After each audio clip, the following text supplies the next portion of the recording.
नीचे जाएंगे, जान लीजिए।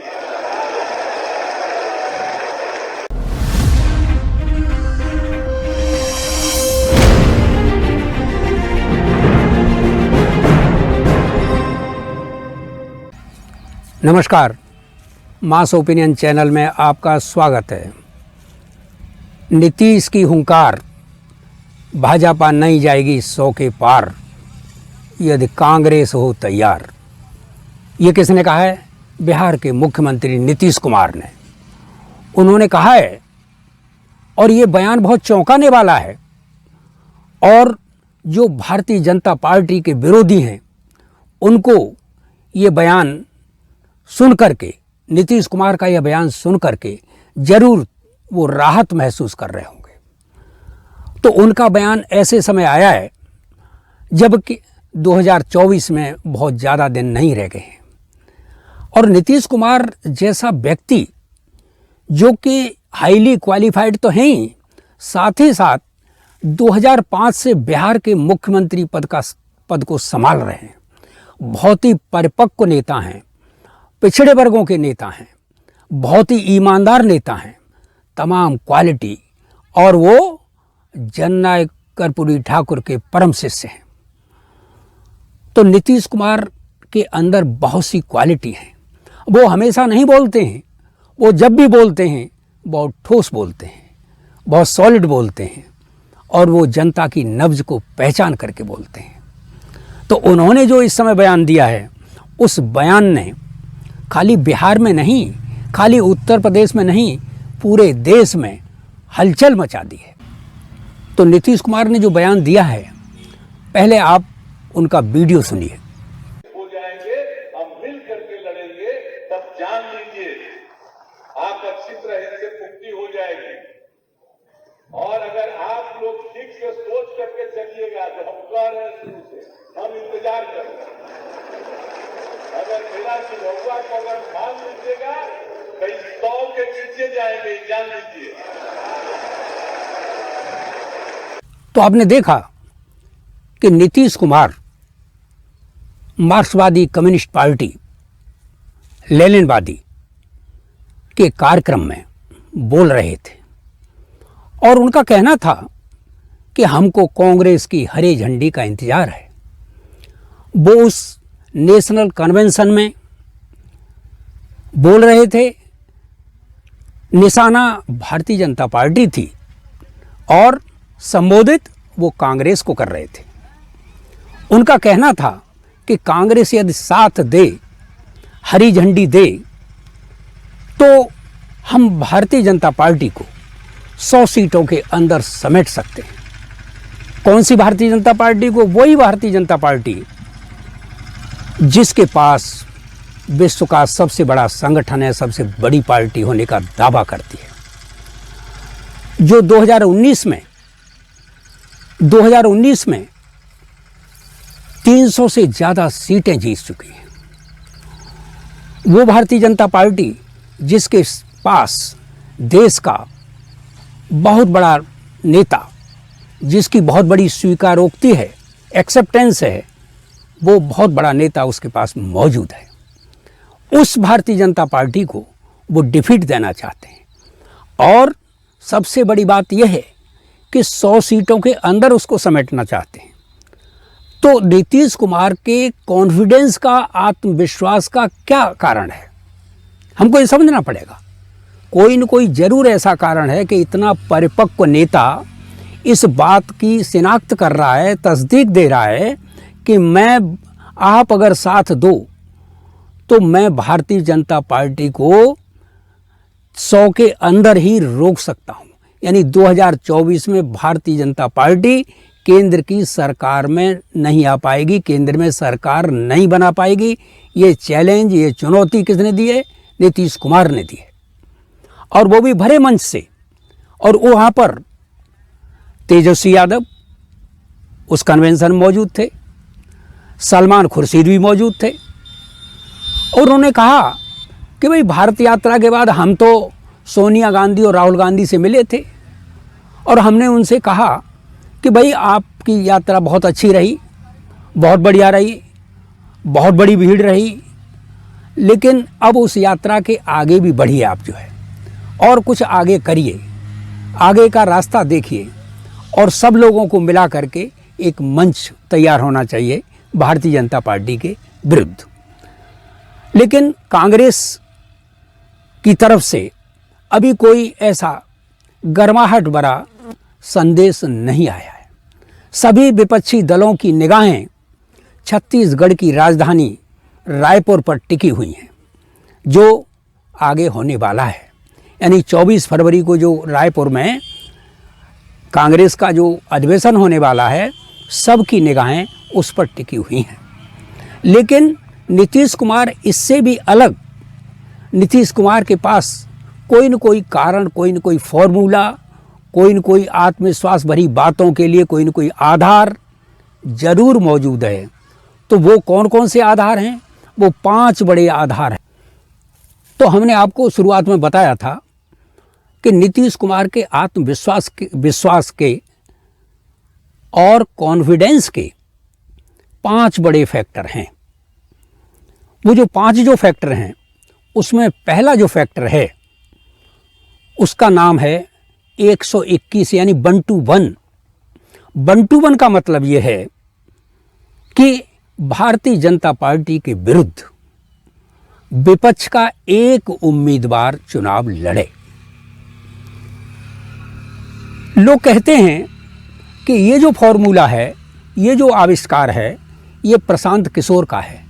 लेकिन नहीं, ये जो फॉर्मूला है, इसका आविष्कार या इसका प्रयोग 1989 में 1989 में बीपी सिंह ने किया था, और उन्होंने कांग्रेस के विरुद्ध एक प्रत्याशी खड़ा किया था, जिससे एंटी कांग्रेस के वोटों का बंटवारा न हो। तो कांग्रेस के विरुद्ध 1989 में बीपी सिंह ने एक प्रत्याशी खड़ा किया, और इसका परिणाम ये हुआ कि कांग्रेस 1989 में 1989 में चुनाव हार गई, और नीतीश कुमार उसी फॉर्मूले से, उसी बीपी सिंह वाले फॉर्मूले से, 1-to-1 वाले फॉर्मूले से प्रेरणा लेकर वो 2024 के चुनाव में वो इसका प्रयोग करना चाहते हैं, इसका इस्तेमाल करना चाहते हैं। उनको केवल कांग्रेस की हाँ का इंतजार है, और इस फॉर्मूले का बहुत बड़ा आधार भी है। आधार क्या है कि 2019 के लोकसभा चुनाव में, आप ये जान लें अच्छी तरह, 2019 के लोकसभा चुनाव में भारतीय जनता पार्टी को 37% वोट मिला था, और कांग्रेस को 19% वोट मिला था।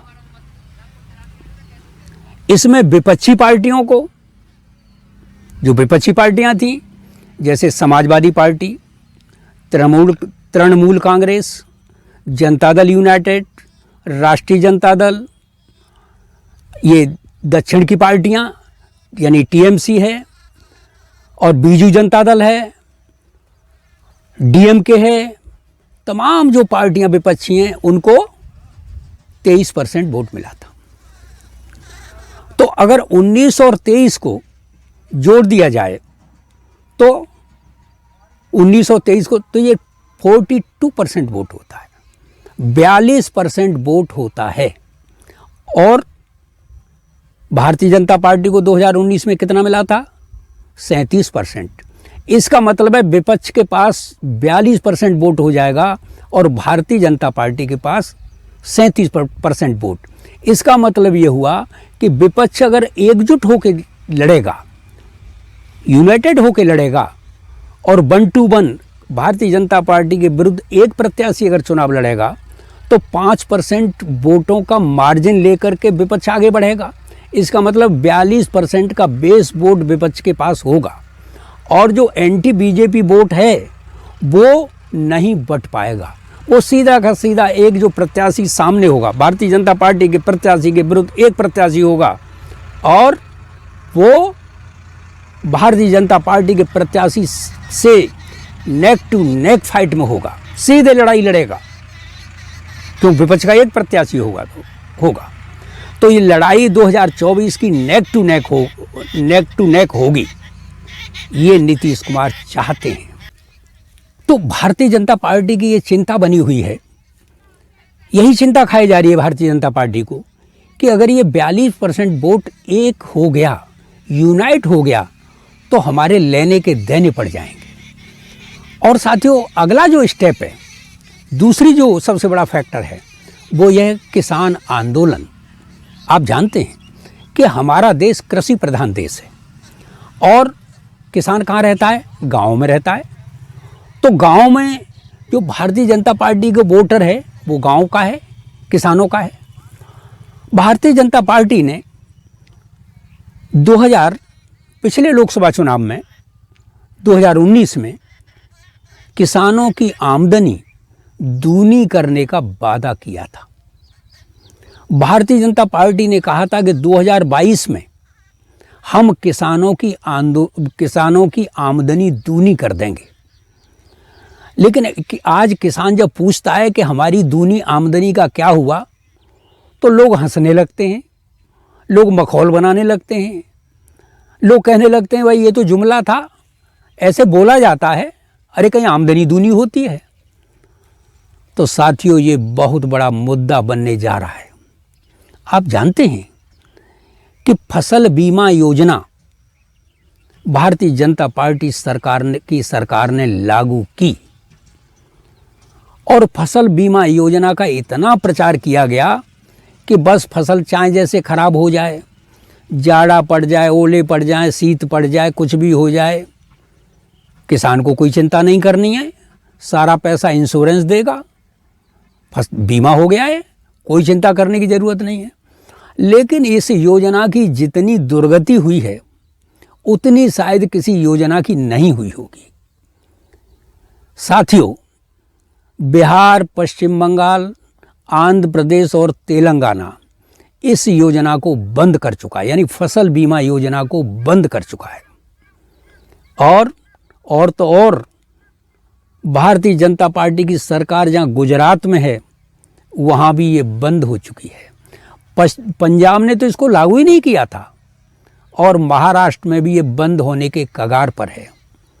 तो इस प्रकार हम देखते हैं कि फसल बीमा योजना जो किसानों के लिए एक सौगात के रूप में आई थी, एक वरदान के रूप में आई थी, वो योजना बंद हो गई। लेकिन मुद्दा तो रहा। मुद्दा तो जब उनसे कहा गया कि भाई हम आपकी आमदनी 2022 में दूनी करेंगे, तो किसान तो जवाब मांगेगा। तो किसान जवाब मांग रहा है और किसान की दो प्रमुख मांगें हैं। पहली मांग है कि हमको मिनिमम सपोर्ट प्राइस दिया जाए, यानी हमारी जो फसल है उसका न्यूनतम समर्थन मूल्य ये हमको दिया जाए। क्योंकि आप जानते हैं किसान की लागत बढ़ गई है, खादों के दाम बढ़ गए, दवाइयों के दाम बढ़ गए जो खेती में डाली जाती हैं, तो लागत बढ़ गई है और आमदनी कम हो गई है। तो किसान सने सने तबाही के कगार पर पहुंचता जा रहा है। गन्ने का मूल्य नहीं बढ़ा है और पिछले साल का गन्ने का बकाया बाकी है किसान का। तो किसान आखिर क्या करे? किसान करे तो क्या करे? तो इसीलिए किसान की दो मांगें हैं कि हमको एमएसपी दी जाए और हमारी आमदनी दूनी की जाए। ये दो प्रमुख मांगें हैं और यदि आप नहीं इनको पूरा करते हैं तो किसान आगामी 26 जनवरी को, यानी 20 मार्च को तो ये आंदोलन करेंगे, 26 जनवरी को ये पूरे उत्तर प्रदेश में ट्रैक्टर से झंडा लगा के जय जवान जय किसान का नारा लगाएंगे। ये किसान नेता राकेश टिकैत ने कहा है।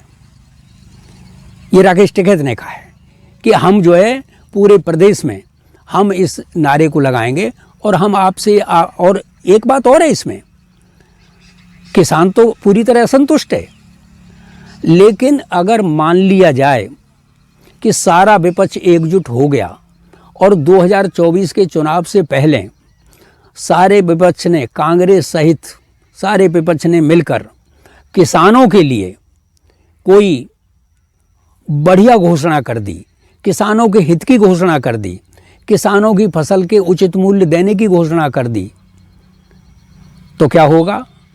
तो भारतीय जनता पार्टी को मुश्किलों का सामना करना पड़ सकता है। इसीलिए भारतीय जनता पार्टी चिंतित है कि अब आगे क्या होगा, क्योंकि विपक्ष कोई भी घोषणा कर सकता है। तो इस घोषणा से भारतीय जनता पार्टी चिंतित है, विपक्ष की एकजुटता से भारतीय जनता पार्टी चिंतित है, विपक्षी पार्टियों की ध्रुवीकरण से भारतीय जनता पार्टी चिंतित है। यही नीतीश का आत्मविश्वास है। तो साथियों, तीसरा सबसे बड़ा जो फैक्टर है वो है पुरानी पेंशन स्कीम। पुरानी पेंशन स्कीम यानी जो पुरानी पेंशन स्कीम है, आज राष्ट्रव्यापी मुद्दा बन चुका है। राष्ट्रव्यापी मुद्दा बन चुका है। क्यों? कि पहले तो लोगों ने, जब ये पुरानी पेंशन स्कीम का आंदोलन शुरू हुआ था, तो सरकारों ने इसको गंभीरता से नहीं लिया था।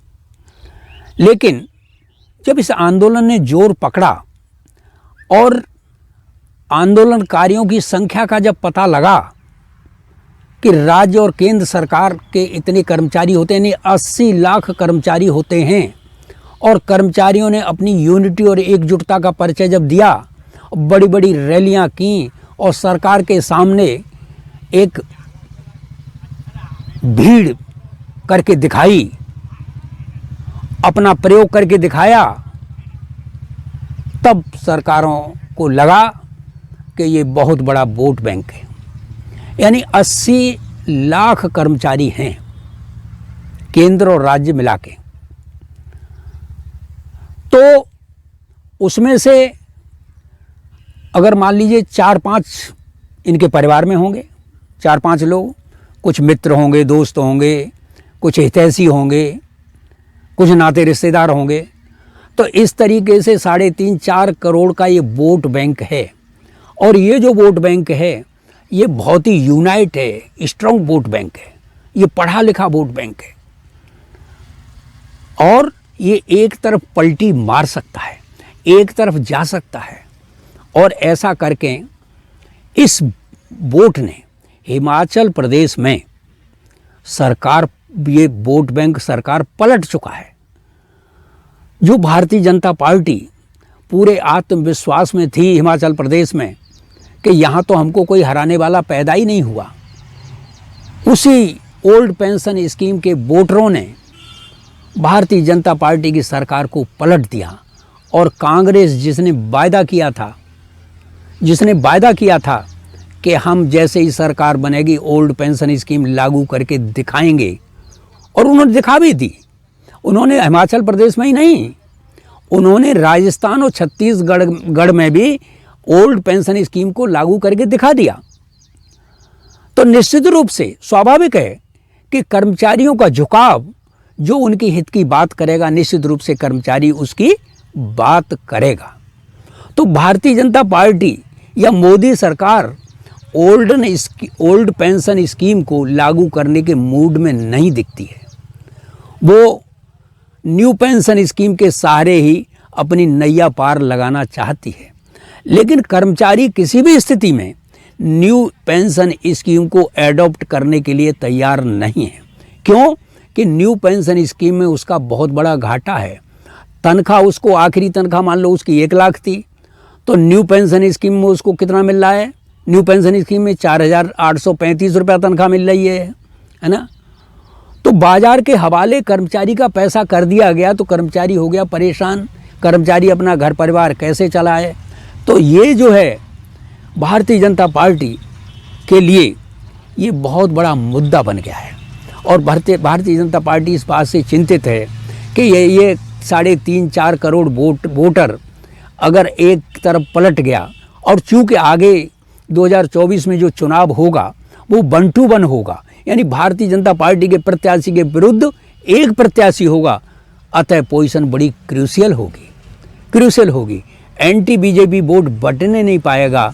और इस प्रकार भारतीय जनता पार्टी को ये चिंता सता रही है कि अब 2024 में इन लोगों के जो ओल्ड पेंशन स्कीम यानी पुरानी पेंशन स्कीम के से आच्छादित जो हमारे कर्मचारी हैं, उनके लिए क्या किया जाए, क्योंकि अर्धसैनिक बलों के लिए दिल्ली हाई कोर्ट निर्णय दे चुका है कि इनको तत्काल प्रभाव से ओल्ड पेंशन स्कीम दी जाए और नई पेंशन स्कीम को तत्काल प्रभाव से उसको रद्द किया जाता है। साथियों, 2019 के लोकसभा चुनाव में भारतीय जनता पार्टी के विजयी होने में, केंद्र में सरकार बनाने में ओबीसी का यानी पिछड़े वर्गों की जातियों का बहुत बड़ा योगदान था। भारतीय जनता पार्टी ने राष्ट्रीयता और हिंदुत्व के नाम पर इन पिछड़े वर्गों को अपनी पार्टी से जोड़ा था और ओबीसी ने भी भारतीय जनता पार्टी को 2019 के लोकसभा चुनाव में भरपूर समर्थन दिया था। लेकिन आगे सरकार बनने के बाद जब 2021 आया और ओबीसी को लगा कि भाई अब तो जनगणना का समय आ गया और भारतीय जनता पार्टी को हमने वोट दिया है, वो तो जनगणना कराएगी ही, तो भारतीय जनता पार्टी यानी केंद्र सरकार ने लोकसभा में लिखित उत्तर में बता दिया कि भारतीय जनता पार्टी ओबीसी की जातिगत जनगणना नहीं कराएगी। निश्चित रूप से ओबीसी के लिए यह बहुत बड़ा धक्का था, जबकि ओबीसी ये समझ चुका था कि जब नरेंद्र मोदी खुद ओबीसी हैं तो वो तो हर स्थिति में ओबीसी का ख्याल रखेंगे, ओबीसी का पक्ष लेंगे, ओबीसी के वेलफेयर के लिए सारे काम करेंगे। और ओबीसी ये समझ चुका है कि जब तक हमारी जातिगत जनगणना नहीं होगी तब तक न तो हमको, जैसे शेड्यूल कास्ट को बजट अलॉट होता है, तब तक हमको न तो बजट अलॉट होगा, न हमारे वेलफेयर के लिए कोई स्कीम बनाई जाएगी। ये ओबीसी अच्छी तरह समझ चुका है। अब ये जातिगत जनगणना भारतीय जनता पार्टी के गले की हड्डी बन गई है। वो करे तो क्या करे। वो जनगणना अगर कराती है तो उसका दूसरा स्टेप है कि ओबीसी ये कहेगा कि भाई हमारी तो जनगणना इतनी है, हमारी संख्या तो इतनी है, तो उस हिसाब से हमको आरक्षण दीजिए, उस हिसाब से हमारे लिए योजना बनाइए। जो कि अगर नहीं कराती है तो ओबीसी के नाराज होने का डर है, ओबीसी छिटक सकता है। ये भी भारतीय जनता पार्टी को बखूबी इसकी जानकारी है कि ओबीसी की विभिन्न जातियां अगर हमसे 2024 के चुनाव में छिटक गईं, नाराज हो गईं, तो हमारा क्या होगा। क्योंकि आप जानते हैं कि राजनीति में मौका देख करके चौका लगाया जाता है। नीतीश कुमार बहुत ही दूरदर्शी नेता हैं। बिहार में उन्होंने जनगणना स्टार्ट करा दी है, बिहार में जनगणना हो रही है। उत्तर प्रदेश के पूर्व मुख्यमंत्री अखिलेश यादव ये कह चुके हैं कि हम जनगणना के लिए, जनगणना ओबीसी की हो, इसके लिए हम उत्तर प्रदेश के गाँव में जाएंगे। यानी 1,07,458 ग्राम सभाओं में समाजवादी पार्टी दस्तक देगी, हर गांव में जाएगी और उनको बताएगी ओबीसी के लोगों को कि देखो तुमने इनको गद्दी पे बिठाया था और ये तुम्हारी जनगणना नहीं करा रहे हैं, तुम ही देखो। तो भारतीय जनता पार्टी इस पसोपेश में है कि आखिर ये जो गले की हड्डी है ये न तो निगलते बनना है न उगलते बनना है। और आप जानते हैं कि खाली बिहार और उत्तर प्रदेश का मामला नहीं है, विभिन्न राज्यों से भी इस बात की मांग उठ रही है, तमाम राज्यों से मांग उठ रही है कि ओबीसी की जनगणना होनी चाहिए। क्योंकि ओबीसी बहुत बड़ा वोट बैंक है, इसकी जनसंख्या लगभग 52 से 54% है। और बात भी जायज़ है, ये बात कोई गलत भी नहीं है कि 1931 में जनगणना हुई थी ओबीसी की, और 1931 के बाद आप जोड़ लीजिए, आप गिन लीजिए कि अब 2022 चल रहा है। क्यों नहीं, क्या कारण है कि ओबीसी की जनगणना आप नहीं करा रहे हैं? आपके पास कोई तर्क है? आप क्या कहना चाहते हैं, क्यों नहीं कराना चाहते? ओबीसी का खाली वोट ले लेते हैं आप, वोट लेने से काम चल जाएगा? ओबीसी के कल्याण के बारे में आपको सोचना पड़ेगा। तो इस तरीके से ये ओबीसी जो है इस समय जाग गया है। वो किसी भी स्थिति में वो ये इस बात के लिए तैयार नहीं है कि उसको इग्नोर किया जाए। वो ये कह रहा है कि जानवरों की, पशु पक्षियों की, सब चीज़ की कोई ऐसी चीज़ नहीं जिसकी आप जनगणना नहीं कराते हों। तो आखिर हमको तिरस्कृत और बहिष्कृत आपने क्यों कर रखा है? हमें कारण तो बताइए आप जो है। लेकिन कारण किसी के पास नहीं है, न केंद्र सरकार के पास है, न उत्तर प्रदेश सरकार के पास है। इसलिए अब भारतीय जनता पार्टी इस मुद्दे पर पूरी तरह बैकफुट पर है। आगे देखिए होता है क्या।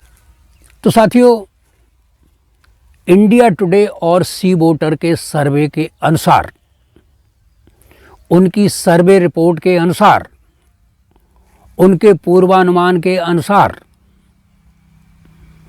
भारतीय जनता पार्टी को 2024 में 65 सीटों का 3 राज्यों में नुकसान होने जा रहा है। जी हाँ, आप सही सुन रहे हैं, यानी 3 राज्यों में 65 सीटों का नुकसान, केवल 3 राज्यों में। ये राज्य कौन कौन से हैं? महाराष्ट्र, बिहार और कर्नाटक। महाराष्ट्र, बिहार और कर्नाटक। यानी महाराष्ट्र में 2019 में उन्होंने 48 सीटों में से 41 सीटें जीती थी भारतीय जनता पार्टी ने। 48 सीटों में से 41 सीटें जीती थीं। लेकिन अब क्या है, अब महाराष्ट्र के समीकरण बदल गए हैं। अब शिवसेना उद्धव ठाकरे गुट, राष्ट्रीय कांग्रेस पार्टी और अन्य पार्टियां मिलकर वहां पर एक फ्रंट बनाएंगी और वो फ्रंट जो है चुनाव लड़ेगा। तो भारतीय जनता पार्टी को ये अनुमान किया गया है कि भारतीय जनता पार्टी को 27 सीटों का नुकसान हो सकता है। 27 यानी 27 सीटों का नुकसान हो रहा है महाराष्ट्र में भारतीय जनता पार्टी को।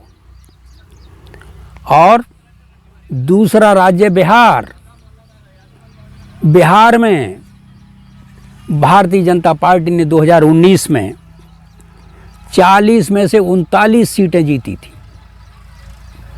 40 में से 39 सीटें जीती थी और अब जो नुकसान होने जा रहा है 24 सीटों का नुकसान होने जा रहा है। यानी भारतीय जनता पार्टी को 2024 के चुनाव में 24 सीटों का नुकसान होने जा रहा है। अब हम आते हैं कर्नाटका पे। अब क्यों नुकसान होने जा रहा है बिहार में, वो तो आप समझ गए होंगे कि राष्ट्रीय जनता दल और जनता दल यूनाइटेड मिलकर के भारतीय जनता पार्टी के विरुद्ध चुनाव लड़ेंगे बिहार में, तो नुकसान होगा।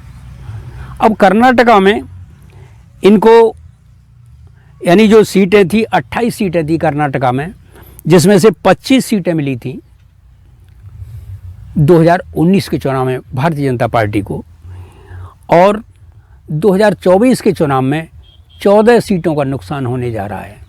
इस तरीके से 27, 24 और 14, इस तरीके से